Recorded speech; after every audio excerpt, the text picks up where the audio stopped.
ब्रह्मा से विष्णु बनता है कुछ बोला है। हाँ जी। और चित्रों में तो विष्णु से ब्रह्मा बनता है ना, नाभि से। विष्णु की नाभि से ब्रह्मा निकला, ये चित्रों में दिखाया जाता है। शास्त्रों में बताया गया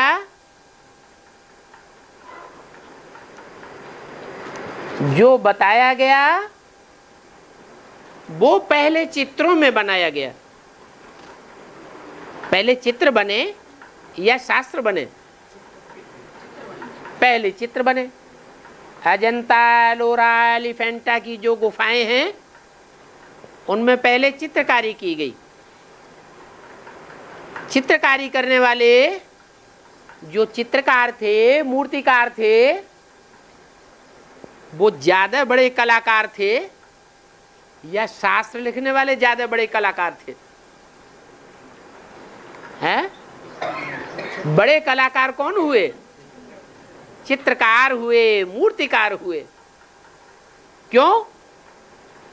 कि उनकी मनसा में भी वो संगम युग की श्रेष्ठ बातें भरी हुई थी और उनकी कर्मेंद्रियों में भी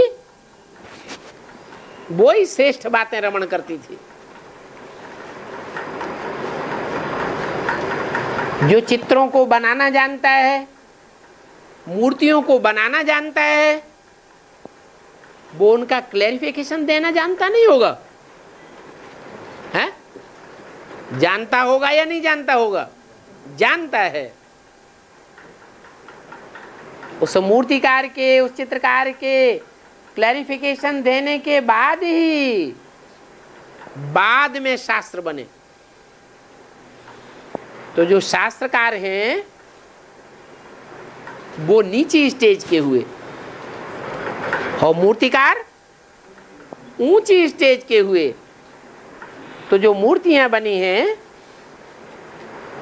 उन मूर्तियों में ये ज्यादातर दिखाया गया है कि विष्णु की नाभि से ब्रह्मा निकला। क्या विष्णु श्रेष्ठ या ब्रह्मा श्रेष्ठ है? क्या श्रेष्ठ? विष्णु देवता श्रेष्ठ। ब्रह्मा विष्णु शंकर कहा जाता है।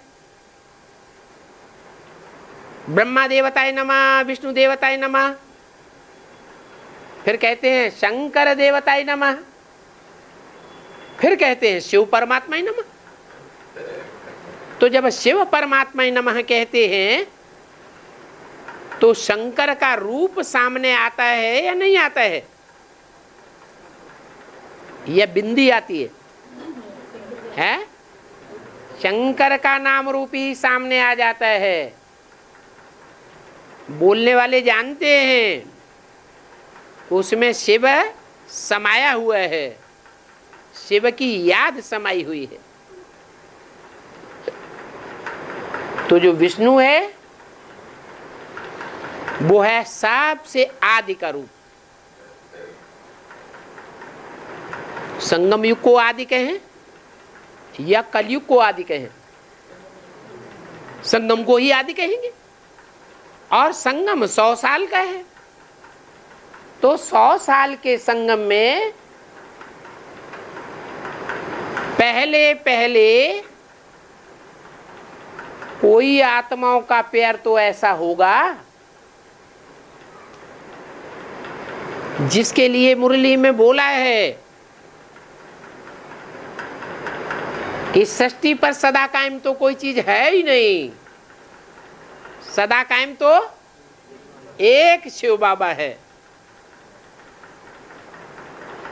और शिव बाबा एक है या दो है?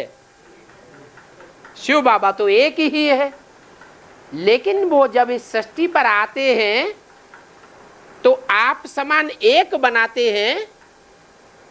भगवान आता है तो एक भगवान बनाता है या भगवान भगवती दो बनाते हैं? हैं? दो बनाते हैं, क्योंकि उनको प्रवृत्ति मार्ग की स्थापना करनी है, उनको निवृत्ति मार्ग की स्थापना नहीं करनी है। और धर्म पिताएं जो भी आते हैं वो सब निवृत्ति मार्ग की स्थापना करते हैं। क्या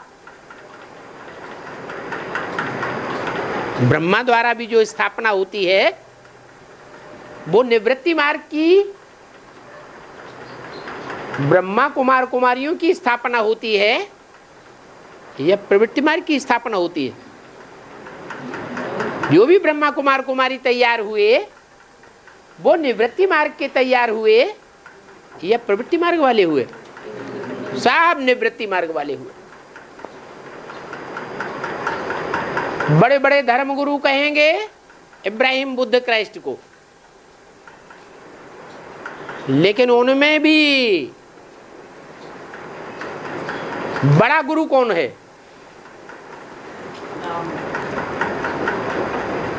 अरे इब्राहिम बुद्ध क्राइस्ट जो धर्म पिताएं हैं और जिसके द्वारा वो प्रसिद्ध होते हैं, वो शरीरधारी आत्माएं तो ब्रह्मा की गोद में खेलती है। किसकी गोद में? ब्रह्मा की गोद में पालना लेती है। इसलिए वो ब्रह्मा चंद्रमा होते हुए भी सब धर्म वालों को शरण देता है। सिर्फ किसको शरण नहीं देता है? हैं? सूर्य को शरण देता है। सूर्य की शरण में चंद्रमा रहता है या चंद्रमा की शरण में सूर्य रहता है? सूर्य की शरण में चंद्रमा रहता है। बाकी चंद्रमा ठंडा है, ठंडे स्वभाव का है, इसलिए मां की गोद में सभी बच्चे पलते हैं। चाहे वो चंद्रवंशी हो, इस्लाम वंशी हो, वैश्यवंशी हो, कोई भी वंश के हो, सूर्यवंश के अलावा सभी बच्चे ब्रह्मा की गोद में पालना लेने वाले हैं। और वही ब्रह्मा जो यज्ञ के आदि में हर धर्म की आत्माओं को पालना देता है, वरदान देता है, वही फिर अंत में उन सब के विनाश का कारण बनता है, महाकाली का रूप धारण करता है। इसलिए महाकाली के मस्तक पर भी कौन दिखाते हैं? चंद्रमा ही दिखाते हैं। तो वो तो करता है निवृत्ति मार्ग की स्थापना, और बाप करते हैं प्रवृत्ति मार्ग की स्थापना। तो जब संगम युग शुरू होता है तो शुरुआत का जो फाउंडेशन डालने वाला पेयर है वो निवृत्ति मार्ग वाला होगा या प्रवृत्ति मार्ग वाला होगा?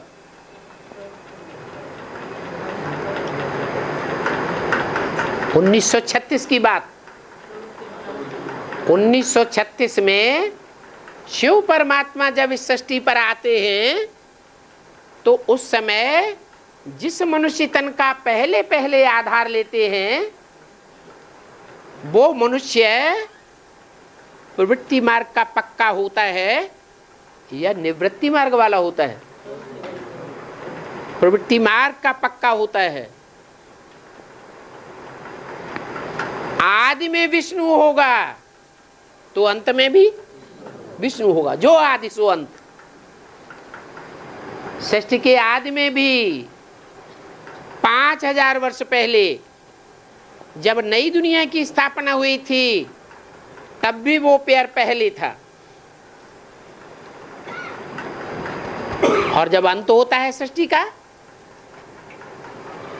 संगम युग की शुरुआत होती है तो भी वो पेयर पहले होता है, जिसको कहते हैं सच्ची गीता और गीतापति भगवान। गीता माता है, वो अकेली नहीं है, माता के साथ पिता भी है। ये माता पिता की जोड़ी जन्म जन्मांतर की जोड़ी है, वो हैं ही प्रवृत्ति मार्ग के पक्के। और धर्म पिताओं को प्रवृत्ति मार्ग का पक्का नहीं कहेंगे।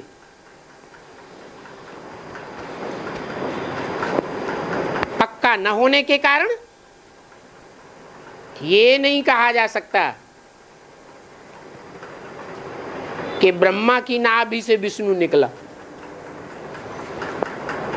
इसलिए चित्रों में ब्रह्मा की नाभि से विष्णु ने दिखाया, सिर्फ क्या दिखाया?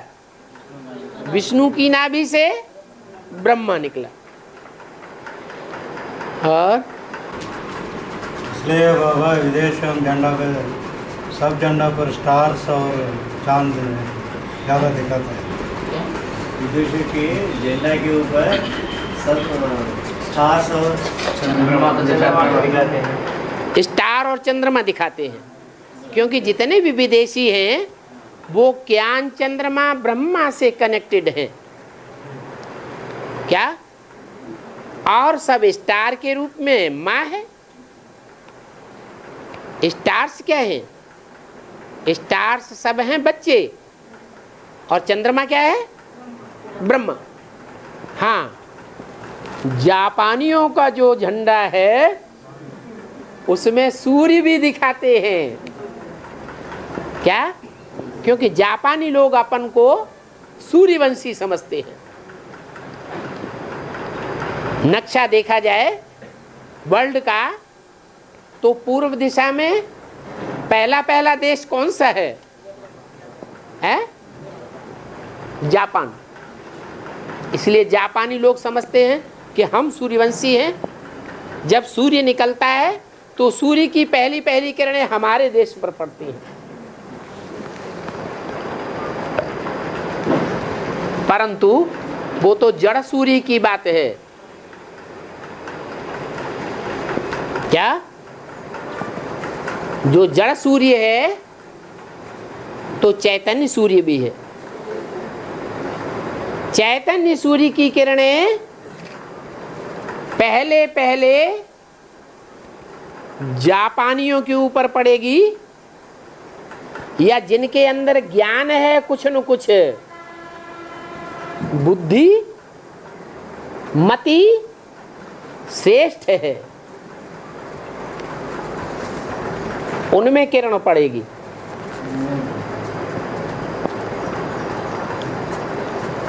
सूर्य की किरण पहले किस में पड़ेगी? ज्यादा तमो प्रधान में पड़ेगी या कम तमो प्रधान में पड़ेगी? ज्यादा तमो प्रधान कौन सा देश बनता है? भारत ही ज्यादा तमो प्रधान बनता है।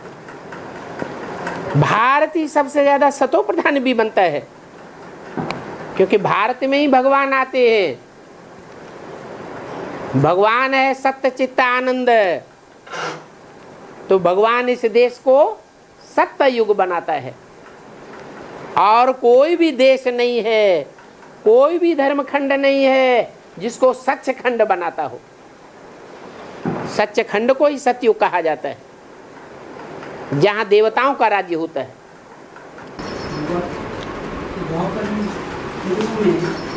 जब आधा विनाश होता है, विनाश होने से पहले परमधाम से प्रेम आत्मा आती है, या विनाश होने के बाद वो आकर के अपना ईश्वर धर्म को प्राप्त करते हैं।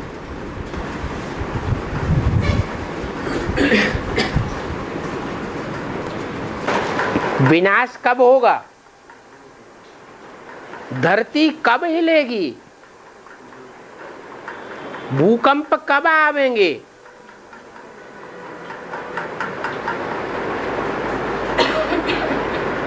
अकाल कब पड़ता है?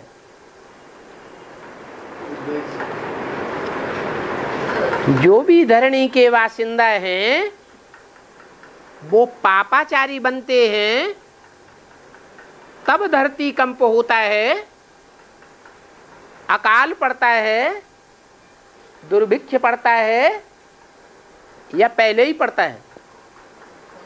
पहले क्या होता है? पहले बाशिंदा पापी बनते हैं या उनके पापी होने से पहले ही दुर्भिक्ष पड़ता है, भूकंप आता है? अरे धरणी जो माता है उस पर पाप बढ़ते हैं तब धरणी हिलती है या पाप बढ़ने से पहले ही धरणी हिलती है? पहले पाप बढ़ते हैं धरती पर वास करने वालों के। तो धरती पर वास करने वाले कौन थे उस समय? है जिनके लिए कहें यथा राजा तथा प्रजा। त्रेता के अंत में जो सीढ़ी के चित्र में दिखाया गया है कि अंतिम जो 3 जन्म हैं, 3 सीढ़ियां हैं, वो कटी हुई है। माना स्वर्ग का विच्छेदन करने वाले हैं वो 3 जन्म।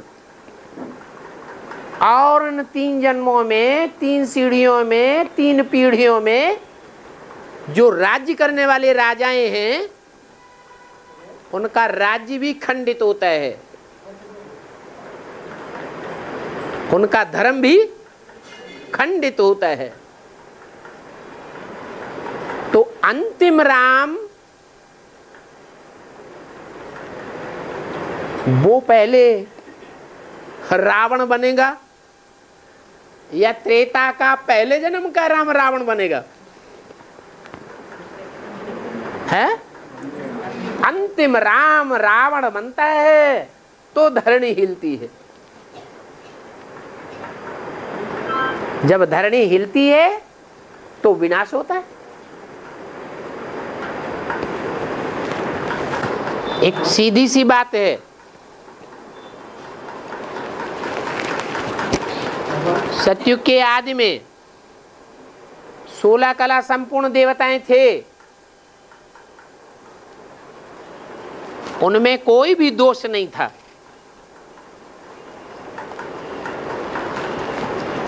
फिर दूसरी पीढ़ी शुरू होती है, सतयुग के आदि की दूसरी पीढ़ी। तो गिरावट दूसरी पीढ़ी से शुरू होती है या सतयुग के पहली पीढ़ी से ही गिरावट होती है? दूसरी पीढ़ी से गिरावट होती है, क्योंकि उस पीढ़ी का जो राजा है वो सेकंड नारायण बनता है। वो सेकंड नारायण इस्लाम धर्म का आधार मूर्त बनने वाला है। जब द्वापर होता है तो द्वापर के शुरू में वो नारायण वाली आत्मा जो इस्लाम धर्म का आधार मूर्त है और उसका जो बीज रूप आत्मा होगी, उन आत्माओं में कौन सा विशेष नुक्स होगा, विशेष खामी कौन सी होगी जो दुनिया में पतन की शुरुआत कर देते हैं? सतयुग में ही पतन की शुरुआत हो जाती है। द्वापर के आदि की तो बात ही निराली है।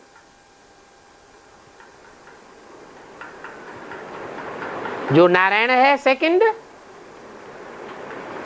वो सेकंड नारायण बनने वाली आत्मा संगम युग में कौन सा पार्ट बजाती है?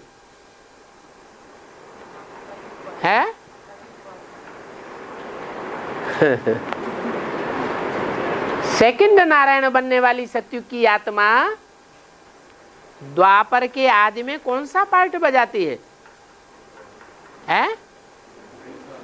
सेकंड जो धर्म पिता है, नंबर 2 का धर्म पिता, उसका आधार बनता है।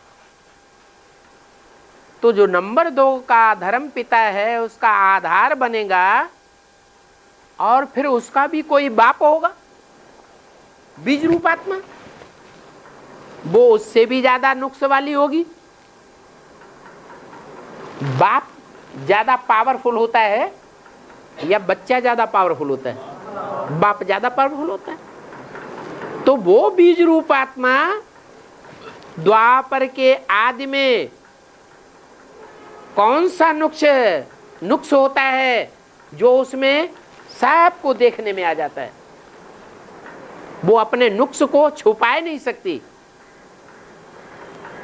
खामी को छुपाए नहीं सकती। वो कौन सी खामी होती है? हाँ, काम विकार की विशेषता है। वो खामी खास है व्यभिचारी वृत्ति की। तो वो व्यभिचारी वृत्ति त्रेता के अंत में जाकर के इस्लाम धर्म की कटी हुई जो पहली सीढ़ी है, 3 सीढ़ियां हैं ना कटी हुई, उनमें जो पहली सीढ़ी कटी हुई है वहां से खंडन शुरू हो गया। वहीं से व्यभिचार का आरोपण शुरू हो गया। वो आत्माएं व्यभिचार का फाउंडेशन वहीं से लगाई देती। उसके बाद आता है कौन सा धर्म? बौद्ध धर्म। बौद्ध धर्म वाले विदेशियों के अधीन हो जाते हैं कि सदैव स्वाधीन रहते हैं, स्वदेशी बन करके रहते हैं, अधीन हो जाते हैं। तो वो तो और ही कमजोर है। उसके बाद सबसे जास्ती जो पतन का कारण बनता है वो है तीसरा, क्रिश्चियन धर्म का बीज और क्रिश्चियन धर्म का नारायण।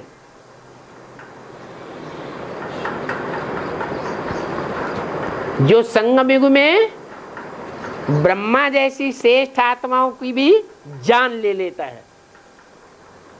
कौन है? उसका बीज कितना खतरनाक होगा। वो आधार मूर्त सृष्टि का जो है ब्रह्मा, कृष्ण वाली आत्मा, उसकी जान लेने का निमित्त बन जाता है। तो उसकी जो बीज रूप आत्मा है, बीज बाप है क्रिश्चियनिटी का, वो तो कितना खतरनाक होगा। एडवांस के आदि में भी वो था।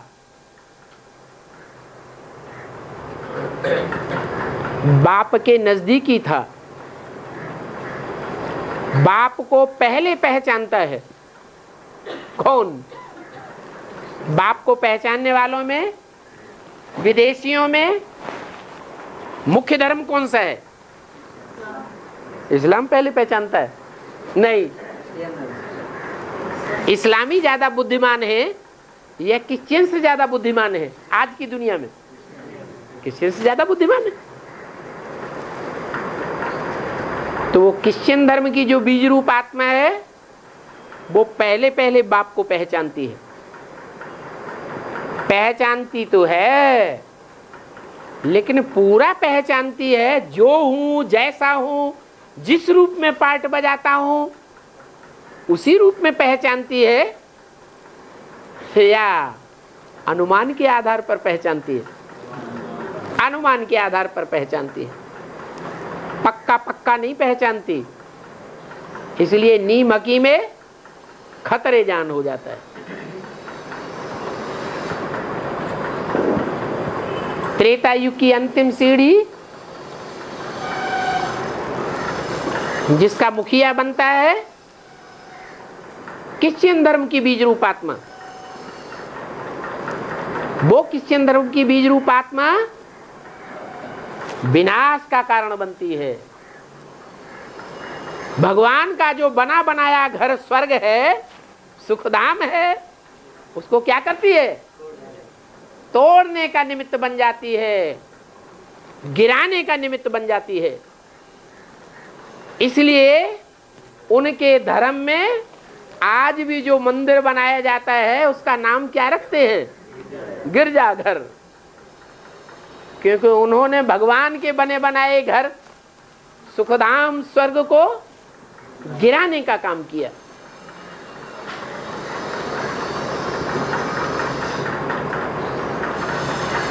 इसलिए उनका जो इबादत खाना है उसका नाम ही रखा गया है गिरजाघर। जो भगवान के घर को ही गिराने के निमित्त बन जाए, वो स्वयं जिस दुनिया में रहता है उस दुनिया को गिराने के निमित्त नहीं बनेगा, है? वो भी बन जाता है। एटम बम कौन बनाते हैं? क्रिश्चियंस बनाते हैं या इस्लामी बौद्धी बनाते हैं? क्रिश्चियंस ही एटम बम बनाते हैं। जिस दुनिया में रहते हैं उसी दुनिया का विनाश कराने के निमित्त बन जाते हैं।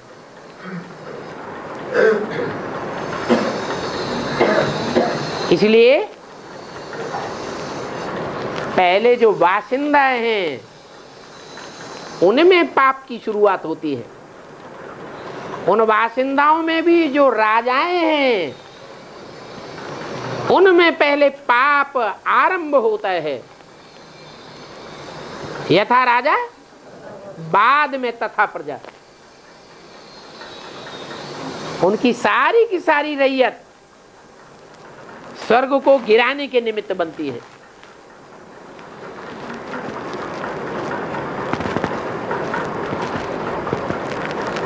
स्वर्ग खलास होता है और नरक की शुरुआत होती है। तो शुरुआत करने के लिए कोई तो आवेगा। कौन आता है? इब्राहिम वाली आत्मा आती है। ऐसे नहीं कि पहले इब्राहिम आता है, नहीं। जो देवी देवता सनातन धर्म के कच्चे पक्के हैं, जिन्होंने कच्चा कच्चा पुरुषार्थ किया था संगम में, संगम में भी बाप को पूरा पहचाना नहीं था, थोड़े समय के लिए पहचाना और फिर सारे संगम युगी जीवन में विरोध किया। सदगुरु निंदक और न पावे। लास्ट के जन्म में थोड़ी सी ताज पतलून मिलती है, थोड़े समय के लिए वो कुर्सी मिलती है। जैसे कि यादगार है हिस्ट्री में, एक भिस्ती को, चमार को एक दिन की राजाई मिल गई, तो उसने क्या किया? सारे राज्य में एक दिन के अंदर ही चमड़े के सिक्के चला दिए और सोने के सिक्के खलास कर दिए।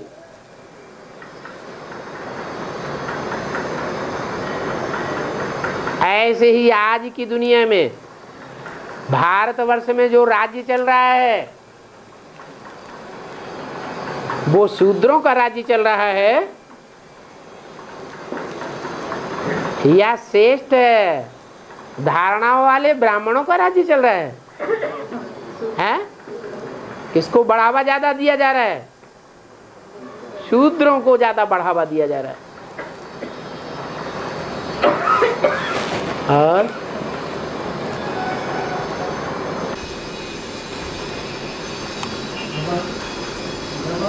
के आंदोलन जो करते हैं वो भाव को पूर्ण जन्म का पूजा करने में कन्वर्ट होना पड़ेगा। हाँ, वो जो सन्यासी होते हैं, भक्ति मार्ग में जो भी सन्यासी हुए हैं या नागा बाबाएं हैं हिंदुओं में या जैनियों में जो नंगे रहते हैं, दिगंबर सन्यासी, ऐसे नहीं कि उनके पास कोई योग बल होता है, नहीं। वो दवाइयों के आधार पर अपनी इंद्रियों को निस्तेज करते हैं।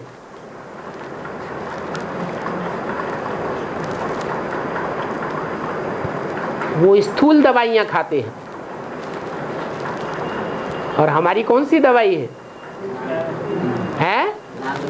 हमारी ज्ञान के टैबलेट्स हैं, ज्ञान के इंजेक्शन हैं, जिनको धारण करके, जिनको लगा करके हम अपने जीवन में इंद्रियों को शीतल बनाते हैं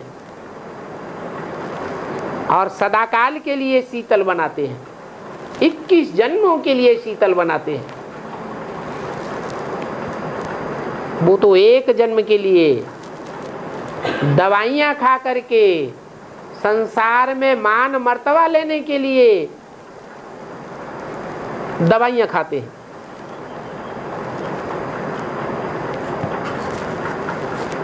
और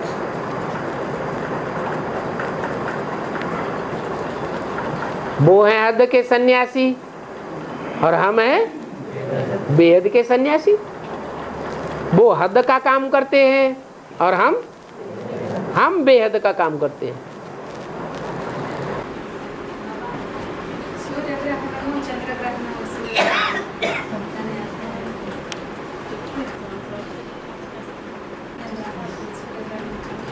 सूर्य ग्रहण चंद्रग्रहण का याद। सूर्य है ज्ञान सूर्य राम की आत्मा और चंद्र है ज्ञान चंद्रमा ब्रह्मा की आत्मा। दोनों ही आत्माएं इस समय पार्ट बजाए रही है या नहीं बजाए रही है? बजाए रही है। और दोनों के ही फॉलोअर्स हैं ब्राह्मणों की दुनिया में अलग अलग। ज्ञान सूर्य राम वाली आत्मा के जो पक्के पक्के फॉलोअर्स हैं वो सूर्य को विकारी समझेंगे या सदैव निर्विकारी रूप में देखते हैं? वो सदगुरु की निंदा सुन ही नहीं सकते, देखने की तो बात दूर की है। और जो और धर्म वाले हैं वो चंद्रमा से प्रभावित होते हैं, चंद्रमा की गोद में पले हैं, चंद्रमा से वरदान लेते हैं, ब्रह्मा से वरदान लेते हैं। इसलिए शास्त्रों में भी दिखाया जाता है असुरों को वरदान किसने दिए? ब्रह्मा ने वरदान दिए। वो असुर ब्रह्मा से ज्ञान रत्नों का, गुण रत्नों का वरदान लेकर के, शक्तियों का वरदान लेकर के उनका दुरुपयोग करते हैं। और किसके ऊपर दुरुपयोग करते हैं?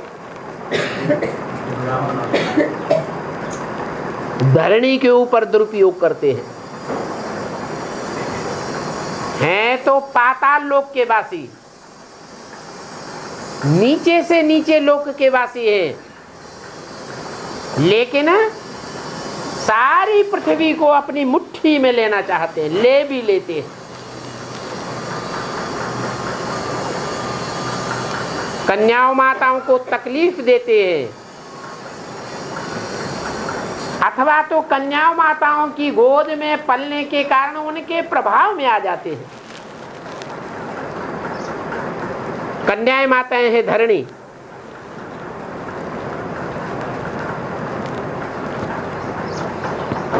जो धरणीवासी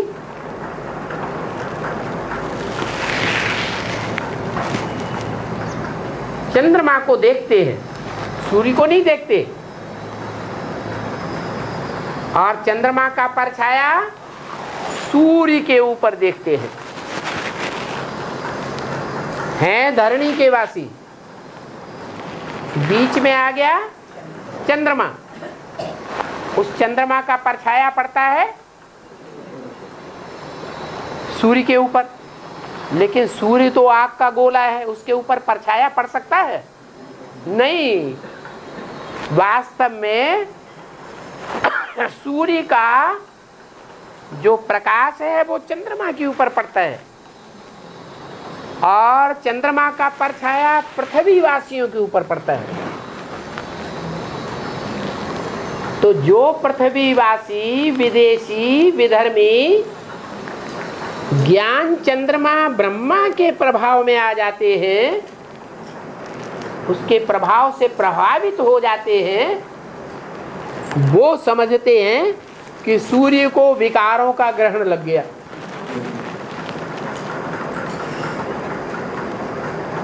ये उनकी गलत फहमी होती है, ज्ञान को पूरा न समझने के कारण। वास्तव में राम बाप में तो मुकर्रर रूप से ज्ञान सूर्य शिव प्रवेश करता है, जिसमें ज्ञान सूर्य भगवान प्रवेश करके इंद्रियों को कंट्रोल कर रहा हो, वो विकारी कैसे बनेगा? इसलिए ब्राह्मणों की दुनिया में राम बाप के रूप में पार्ट बजाने वाली जो आत्मा है, हीरो पार्टधारी, उसको वो विधर्मी, वो विदेशी आत्माएं, विदेशियों के बीज हो या विदेशियों के आधार मूर्त हो, कानी आंख से देखते हैं कि ये विकारी बनता है, ये सारी धरणी को पल्यूट करने वाला है। वो पतित पावन बाप के रूप में नहीं देखते हैं। तो ब्राह्मणों की दुनिया में ये सूर्य ग्रहण देखा जा सकता है।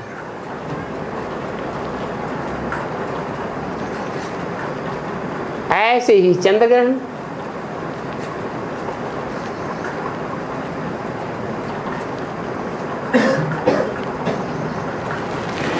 बीच में पृथ्वी आ जाती है।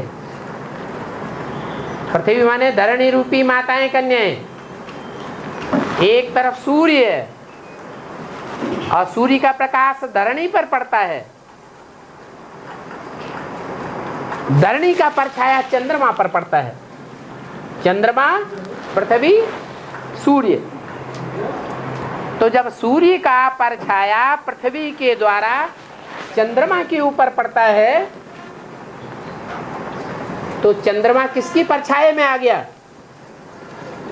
किसके प्रभाव में आ गया? हैं? कन्या माताओं के प्रभाव में आ जाता है। वो बच्चा बुद्धि, कृष्ण की आत्मा ज्ञान पूरा न समझने के कारण कन्याओं माताओं रूपी धरणी के प्रभाव में जब आ जाता है, तो धरणीवासी समझते हैं कि चंद्रमा के ऊपर ग्रहण लग गया, चंद्रमा अंधेरे में आ गया।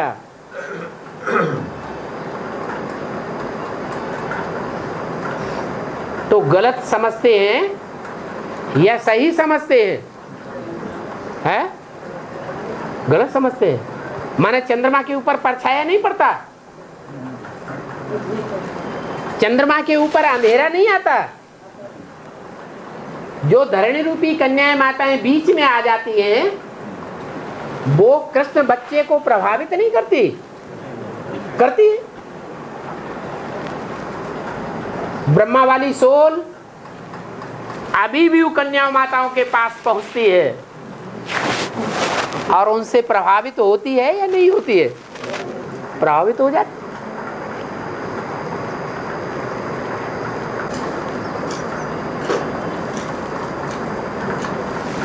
ओम शांति।